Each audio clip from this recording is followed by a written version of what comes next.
Dans cette vidéo, nous allons vous montrer les différentes vérifications à effectuer lorsqu'un consommateur constate une fuite d'eau sur un lave-linge LG. Il est important de localiser l'emplacement de la fuite et à quel moment celle-ci a lieu. Si vous constatez que cette fuite a lieu au moment de la vidange ou de l'essorage, il est impératif de vérifier l'évacuation de votre installation. Pour cela, il suffit simplement de lancer un cycle de lavage, d'arrêter le cycle, puis de lancer un essorage seul. Si vous constatez que de l'eau refoule de votre évacuation, il suffit simplement d'appeler un plombier. Si vous constatez une fuite d'eau au niveau du hublot, il est impératif de vérifier la manchette. Il suffit d'ouvrir le hublot, de vérifier que la lèvre extérieure de la manchette ne soit pas endommagée. Si vous constatez que la lèvre est coupée ou déformée, il faudra procéder au remplacement de la manchette. Si vous constatez une fuite d'eau au niveau de la boîte à produits, vérifiez l'état de la boîte à produits. Si celle-ci est pleine de résidus lessiviels, il suffira de la rincer à l'eau chaude. Vérifiez également l'intérieur de la boîte à produits. Si vous constatez des résidus de lessive, il sera impératif de les enlever.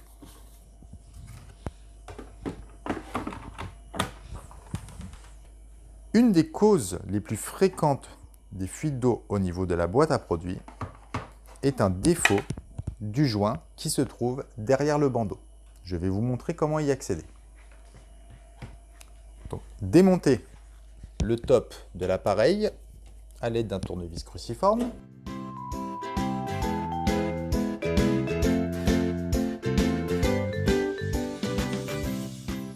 Retirez les deux vis de la boîte à produits.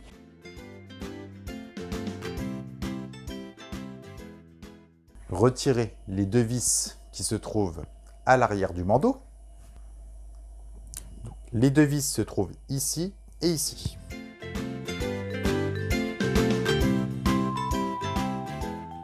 Puis, il suffit simplement de surélever légèrement le bandeau, car il y a des petits clips de maintien ici et ici.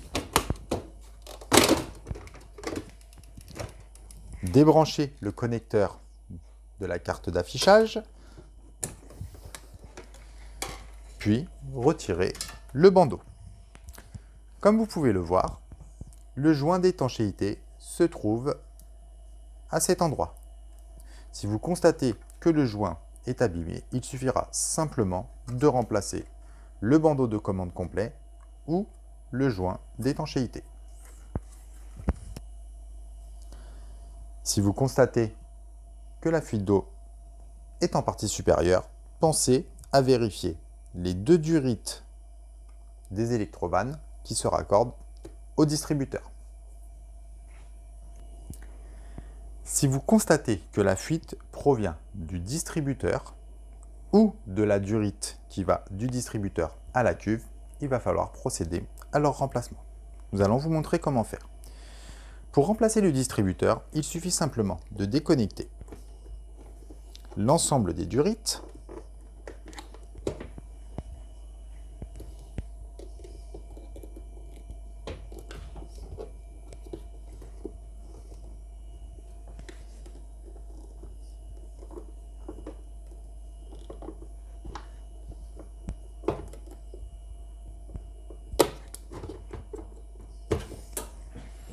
attention à bien vérifier sur quelle partie du distributeur se connectent les durites de l'électroban.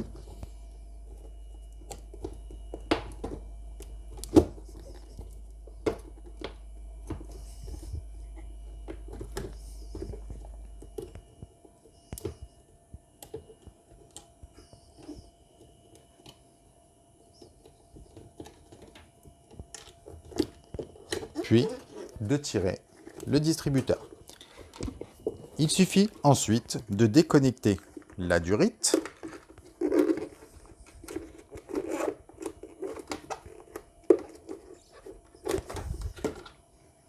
puis de procéder au remplacement du distributeur.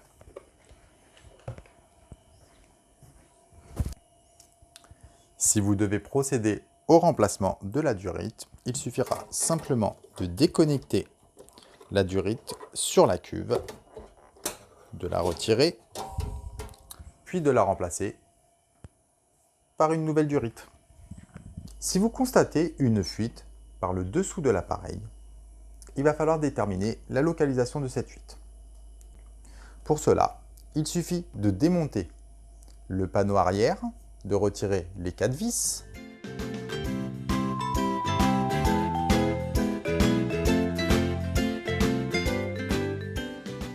de soulever légèrement le panneau, puis de tirer. Vous avez maintenant accès aux différents éléments. Donc, vérifiez maintenant d'où provient cette fuite. Si vous constatez que la fuite provient de la cuve, il est impératif de déterminer si la partie défectueuse est la partie arrière de la cuve ou la partie avant, car il est possible de remplacer les deux demi-cuves.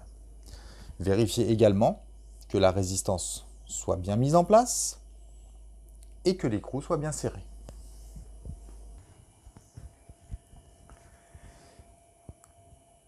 Si vous avez constaté une fuite d'eau par la durite cuve-pompe ou par la pompe de vidange, je vais vous montrer comment y accéder. Donc, démonter la façade avant, il suffit de retirer les 3 vis qui se trouvent en haut de la façade.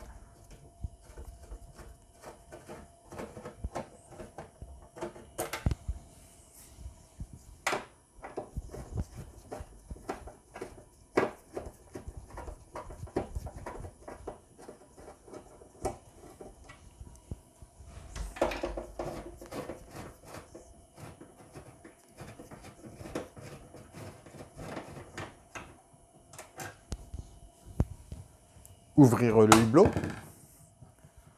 retirer le collier qui maintient la manchette à l'aide de la pince LG.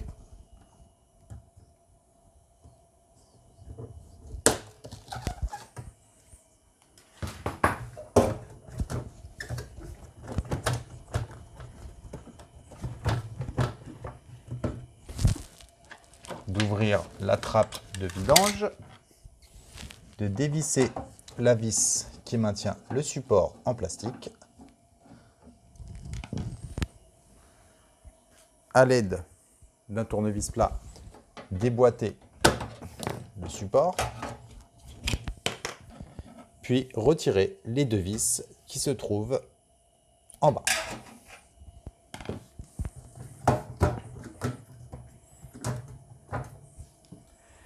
Après avoir retiré toutes les vis et le collier de maintien de la manchette, il suffit de tirer légèrement sur la façade avant, de déconnecter le connecteur de la sécurité de porte,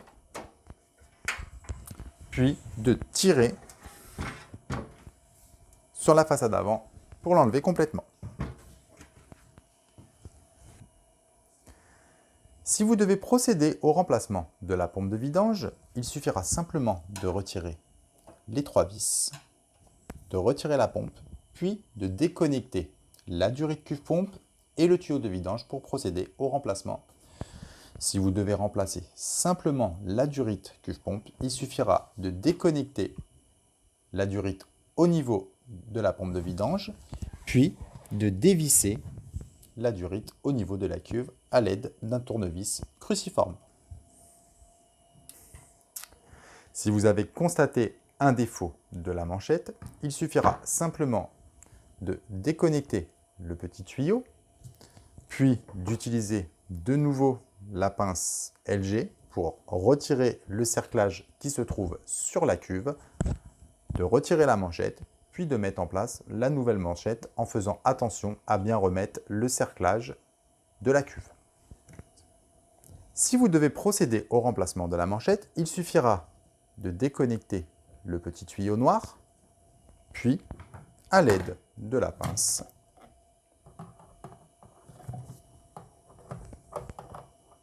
de vous positionner dans les petites encoches, d'écarter pour retirer le cerclage de la manchette.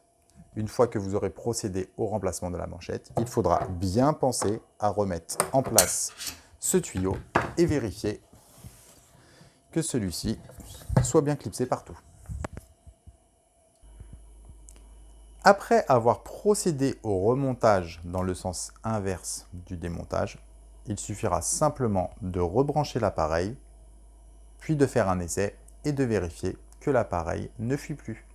Merci, bonne journée!